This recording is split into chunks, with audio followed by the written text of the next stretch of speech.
10 open world games.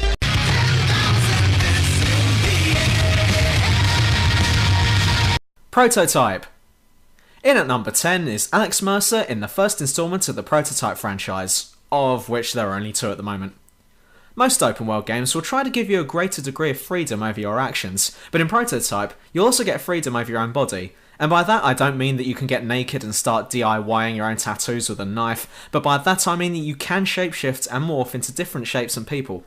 You can do all the superhero stuff like run up walls, eat the local populace, as well as protecting the public by driving over them in a tank and eating the local populace. Seriously, there's so much eat the local populace in this game. Working 9 to 5, what a way to make a living.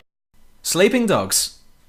No, not Hush Puppies. I'm referring to that true crime ripoff, or sequel, or whatever way you're looking at it.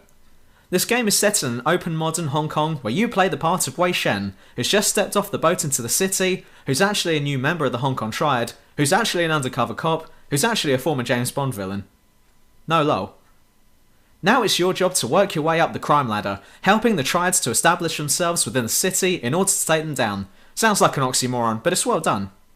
Plenty of action, fast cars, loads of missions, actual pre-recorded radio stations, and some risky execution moves which never get old, no matter how many times you introduce someone's face to an oven. And hold on tight, cause it's gonna be wilder than any exciting ride.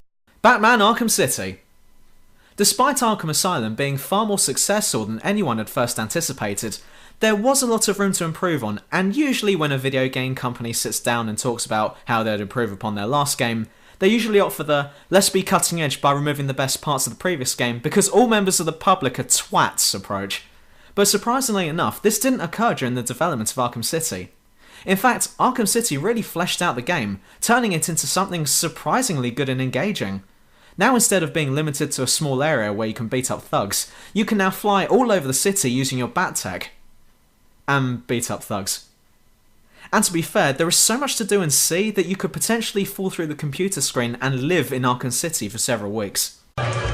Lane Goodman. You know what?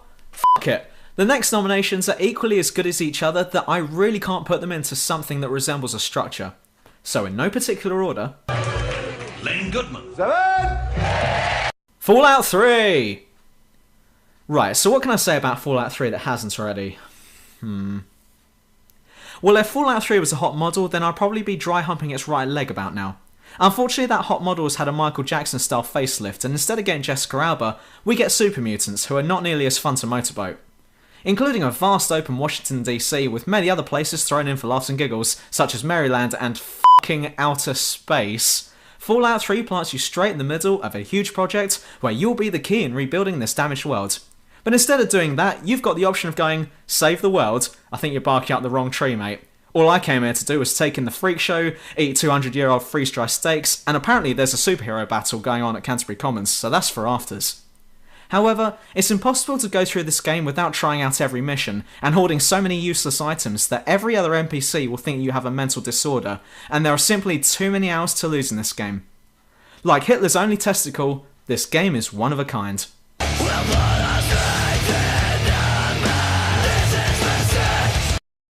Red Dead Redemption. For those people now going, what the fuck is this game doing so low on this list? Then I'd like to remind you of the in no particular order part that... No, do you know what? I bet someone did think that just now, so as punishment, we're redoing this bit.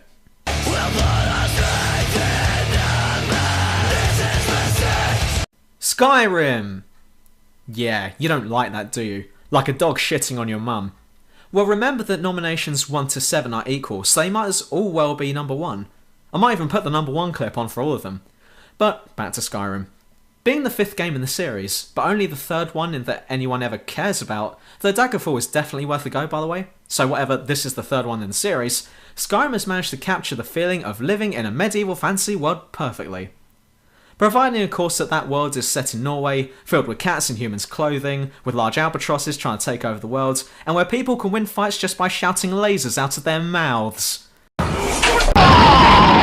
So basically an average Tuesday in Heston Blumenthal's kitchen, or what David Cameron sees when he closes his eyes.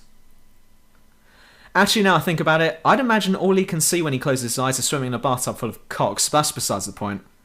Whether this entry into the series is the best being up to debate, Skyrim is probably the most impressive of them all so far, and has the best combat system to date, and it's actually one of the first ones where you can take part in a war.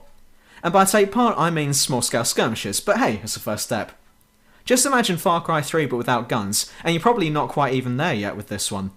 A definite recommendation from me here. One more time, got me feeling so free.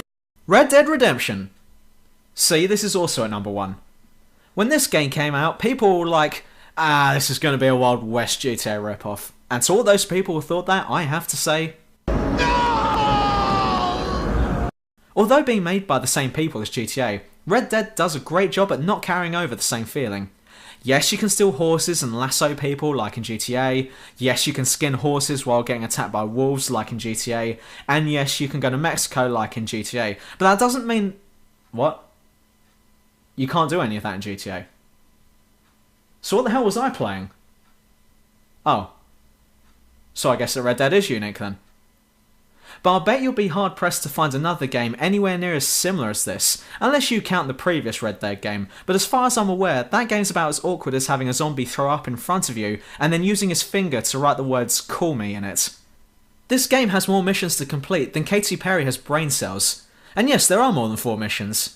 And every character is so lifelike and real that you'd actually think that they were being voiced by real people. Yeah. This one looks at the typical setting for open world sandbox games, and then proceeds to flip at the bird and decides to go off and live in the woods. And hey, if you like what you see, then come join me, but I'm not going to go crawling back to that nagging bitch. Definitely a unique setting, and it's one of those games that kind of reminds me of hanging around the local smut shop, in that you could spend hours just looking at stuff without pulling anything off. One more time, got me feeling so free. Far Cry 3! Just imagine Skyrim with guns, and hopefully you won't have noticed that I've just used the same description for both this and Skyrim. In this game, you play as Adrian Brody's retarded nephew, as you've been captured by pirates, and then escape from said pirates, and then spend the rest of the game jabbing people from behind, and not in the homoerotic way, shooting all manner of unknown substances into your veins, mass murder, and occasionally laughing at someone getting mauled by a tiger. But like banging your worst enemy's mum, the main and side missions do not get boring after countless repetitions. Despite having to take over an enemy base for the 100th time, you'll still find it enjoyable, and this game does have many missions to take part in. Not happy with missions? Well, you could go off in search of ancient relics and love letters. Not happy with treasure hunting? Well, I suppose you could go and explore the map, take in the scenery and such. Not happy with sightseeing? Well, I suppose you could take part in other challenges like Jeep races and different time challenges.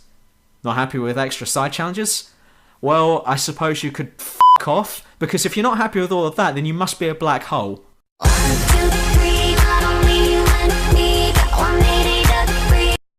Saints Row 3. Yeah, we're back up to 3 now. Saints Row 3 is like taking GTA San Andreas and handing it over to Stan Lee, who then proceeds to snort coke off of it. I love how this game doesn't take itself seriously, and before anyone starts giving me a manly lecture about what this game is aimed at, I will point out very briefly that there is this one mission where you have to drive around with a f***ing tiger in the passenger seat, and your mission is don't piss off the tiger.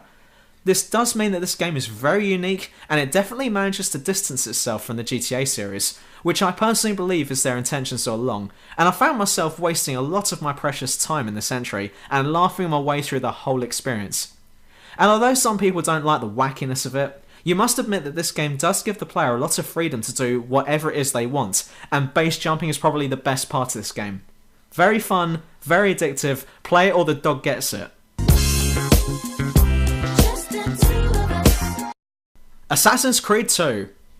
Until Assassin's Creed 3 came out, I only really considered Asplead 2 as the only good one, but now that Arscream 3 and Revelations have lowered my standards a bit, I must say that 1 was pretty good with some work needed doing, 2 was like having one continuous hard-on, and Brotherhood was like taking Viagra, trying to make a hard-on occur when it's clear that wasn't going to happen in the first place. Assassin's Creed 2 is what 1 should have been, completely enjoyable to play but without any bullshit attached to it, like not being able to swim. But Ubisoft decided to take it a bit further. Yes, it would appear that They Are Soft, as the company should be called, had some interesting ideas, and generally had the series' best interests at heart by revamping several sections of the first game, and throwing in many upgrading systems, hidden objectives, and rewards to those who could give a fuck, and would result in a really worthwhile game. In fact, there's very little you can't do here, not including the use of gondolas, which to be honest I wasn't expecting. You can also hire out whores to do your bidding, and by bidding I mean distract a guard, not the horizontal shuffle, and you can even use primitive guns, so you can blat the gat son! One more time, got me feeling so free. GTA 4! Or f*** it, any of them have been welcome to this point, and I'm only putting 4 on because I actually prefer this to GTA San Andreas. I haven't got around to playing 5 yet, even though it's been sitting on my desk since it came out, waiting for me to finish playing The Saboteur and start playing Batman Arkham Origins. I think everything that could be said about this gaming series has already been said, so here's You've Been Framed for Penguins.